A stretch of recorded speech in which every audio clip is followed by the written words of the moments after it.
Hello everyone, today I will show you how to insert a rectangle shape on your PDF file using Foxit PDF Editor. Open your PDF file with Foxit PDF Editor.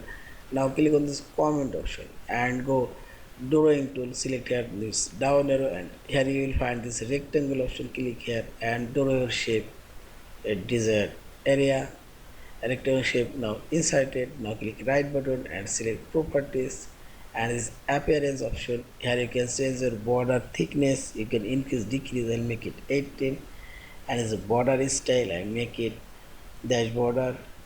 There are many kinds of border showing here, and as fill color it says as opacity 100%, and this border color also you can change and you can add and so on, and you can increase decrease this rectangle size, you can move it, also you can rotate it at desired position and see this.